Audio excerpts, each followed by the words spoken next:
Pues chico, un poquet de bollit para sopar, més el deixem a punt i ja està. Quiriguilla, carlota, pues una poqueta de calabasseta també.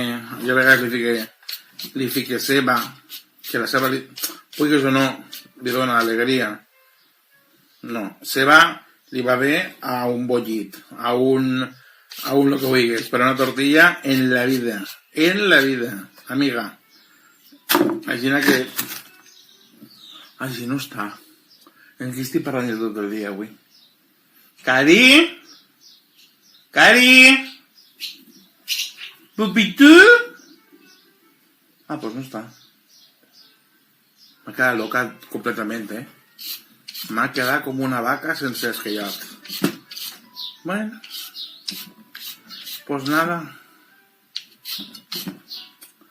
Uy, que una siesta me va a hacer pegar. Qué bien.